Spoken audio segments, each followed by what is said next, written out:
चाचिदेले नमस्कार। तिब्बत टिभीको नेपाली प्रसारणमा स्वागत छ। म लुडो साङपो यस सप्ताहको तिब्बत परमपवन दलाई लामा ज्यू र केन्द्रीय तिब्बती प्रशासनको साप्ताहिक समाचारहरूका साथ उपस्थित भएको छु। सुरु गरौँ यस सप्ताहका प्रमुख समाचारहरू। परमपवन दलाई लामा ज्यूद्वारा उद्देश्यपूर्ण शिक्षाको लागि करुणाको अभ्यासमा पुनः जोड। केन्द्रीय प्रशासनका प्रमुख र शिक्षा मन्त्रीद्वारा 10 कक्षाको नयाँ विद्यार्थी समूहसँग अन्तर्क्रिया।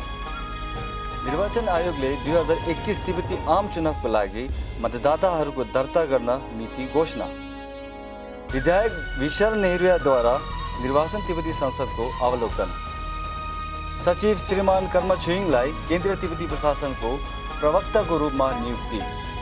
भारत तिब्बत समन्वय कार्यालयले भारतमा भएका तिब्बत समर्थन समूहको आन्दोलनलाई बलियो पर्ने योजना। चिनिया विदेश मन्त्रीको रोम भ्रमणको क्रममा तिब्बती र हङकङ नागरिकहरूको विरोध प्रदर्शन। तिब्बत नागरिक समाजहरूद्वारा स्विजरल्यान्डलाई एक चीन नीति र बेल्ट र रोड पहलमाथि पुनः विचारको लागि आग्रह।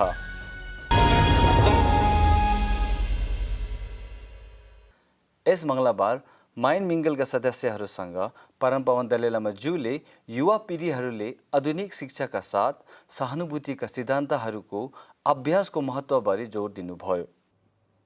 Modern education very much sort of oriented about material value. So now in order to be happy person, see, that person need 1,000-year-old India's tradition, ahimsa, karuna.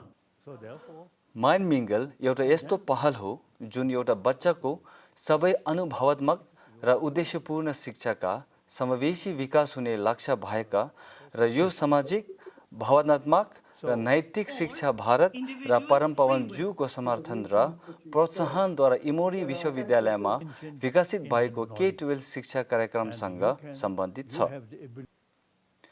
कक्षा 12 का विद्यार्थीहरूसँग भएको पहल सफलतापछि केन्द्रीय तिब्बती प्रशासनका प्रमुख डाक्टर लोप्सा सिङ्गेले कक्षा 10 का विद्यार्थीहरूलाई पनि सिटौँ छात्रवृत्ति विस्तार गर्ने बारेमा बताउनुभयो। गत हप्ता बिहिबार डाक्टर लोप्सा सिङ्गे र शिक्षा मन्त्री डाक्टर पेमा याङचेनले 27 विद्यालयका कक्षा 10 का 47 विद्यार्थीहरूसँग भविष्यको शैक्षिक सम्भावनाहरूबारे प्रत्यक्ष छलफल गर्नुभयो। यी विद्यार्थीहरू अर्को वर्ष CBSE बोर्ड परीक्षाको लागि सम्मिलित हुनेछन्।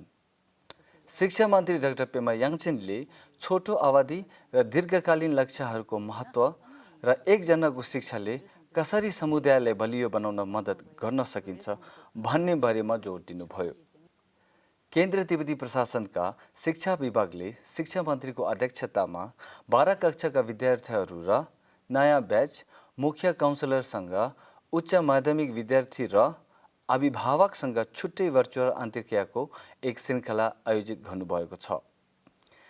केन्द्रीय प्रशासनका प्रमुखको साधारण निर्वाचन र 17औं तिब्बती निर्वाचन संसदका सदस्यहरूको मतदाता पञ्जीकरण तिब्बती निर्वाचन नियमका साथ 1 सितम्बर 2020 देखि सुरु भई 15 अक्टोबर 2020 मा समाप्त हुनेछ।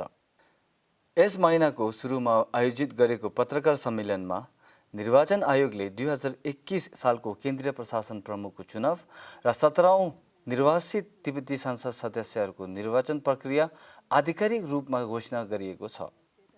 क्षेत्रीय निर्वाचन आयोग दर्ता अधिकारी र आम मतदाताहरूलाई निर्वाचनको नियम र निर्देशन अनुसार मतदाता सङ्कलन प्रक्रिया अनुसरण गर्न अनुरोध गरिएको छ। हिमाचल विधानसभा धर्मशालाको व्यवस्थापिक सभासद श्री विशाल नेहरुया यस आइतबार तिब्बती संसदको अवलोकनमा आउनुभएको थियो। सभामुख पेमा जुङनेले स्थायी समितिको बैठक र यसको जिम्मेवारीबारे परिचर्चा गर्दै तिब्बतका लागि राज्य विधायिका समर्थन समूहलाई पुनः जीवित गर्न आग्रह गर्नुभयो। भारत तिब्बत सहयोग मञ्चमा काम गर्दा तिब्बत कारणबारे राम्ररी थाहा भएका विधायक विशाल नेहरुयाले तिब्बतको मुद्दा र तिब्बतीलाई पुनः समर्थन गर्ने वाचा गर्नुभयो। उनले निर्वाचनमा रहेका तिब्बती संविधानको सराहना गर्दै तिब्बती संसदका सदस्यहरूबाट संविधानको बारेमा अझै बढी जान्न इच्छुक गराएको बताउनुभयो।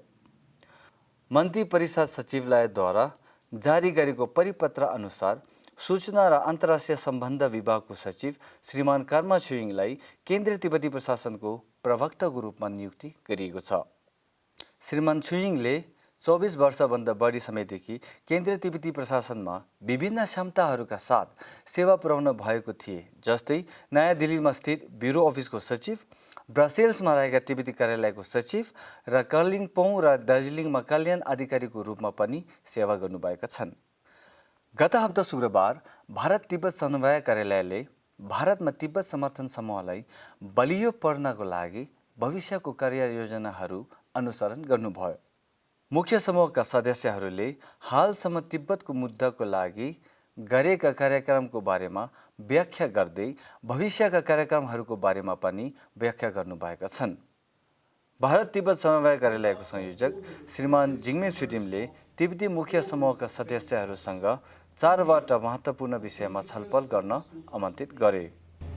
This webinar is being organized in the follow-up of the two events. One, that is the internal discussion of all the TSTs that was held on 8 August 2020, and the second of the 60th anniversary of All India Tibet Convention that was held on 26 December 2019, during which the relation between India and China, especially with India and Tibet, was discussed, given the conditions and the situation that has happened during the last couple of months, especially at the Galwan Valley.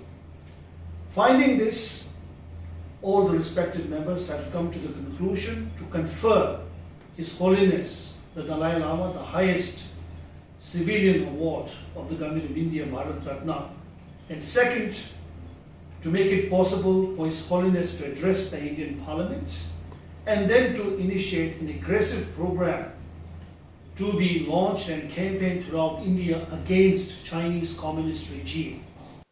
यस हप्ता मंगलबार इटलीको विदेश मन्त्री ल्युजी डिमाउले चिनिया विदेश मन्त्री Wang यीलाई Italy भ्रमणमा स्वागत गरिए, तर तिब्बती र हङकङ नागरिकहरूले रोमको फर्नेसिना स्क्वायरमा भएका इटलीको विदेश मन्त्रीको कार्यालय अगाडि तिब्बतमा भएका मानव अधिकारको उल्लङ्घन र हङकङमा राष्ट्रिय सुरक्षा कानुन लागू गरेको विरुद्ध विरोध गर्नुभयो।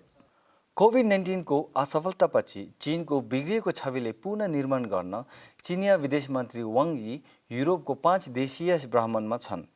वाङ यीले इटली, नेदरल्यान्ड्स, नर्वे, फ्रान्स र जर्मनीको भ्रमण 2 अगस्तदेखि 1 सितम्बर 2020 सम्म गर्नेछन्। स्विट्जरल्यान्ड र लिक्टेनस्टाइनको तिब्बती समुदायका उपाध्यक्ष फुन्चोक छोक्छम्पा र स्विस तिब्बती मैत्री समाजका अध्यक्ष थोमस बोचलीले स्विट्जरल्यान्डको सङ्घीय विदेश विभागले 14 अगस्त 2020 मा 2021 देखि 2024 सम्म स्विट्जरल्यान्डको चीन रणनीति बारे छलफल गर्न बोलाएको स्थानीय नागरिक समाजको बैठकमा भाग लिनुभयो, जसमा सहभागी भएका नागरिक समाजहरूलाई रणनीतिको विकासमा योगदान पुर्याउन आमन्त्रित गरिएको थियो। फुन्चोक छोक्छम्पा र थोमस बोचलीले स्विस एफडीएफए का प्रतिनिधि राजदूत राफेल नाजलीलाई प्रस्तुत गरी विश्वव्यापी मूलहरूमा चीनको उल्लङ्घन भविष्यका लागि पाठ शीर्षकमा रिपोर्ट पेश गरेका थिए। उक्त प्रतिवेदनमा चीनले अवैध कब्जा गरी तिब्बतमा भइरहेको मानव अधिकार उल्लङ्घन, स्विट्जरल्यान्ड र चीन बीचको मानदण्डित मूल्यहरूको अन्तर र चीन स्विस द्विपक्षीय तथा मानव अधिकारका मुद्दाहरूमा बहुपक्षीय सम्बन्धको विस्तृत विवरण प्रस्तुत गरेका छन्। आजको लागि साप्ताहिक समाचार यति नै। अर्को हप्ता साप्ताहिक समाचारहरूका साथ फेरि भेटौँला। नमस्ते।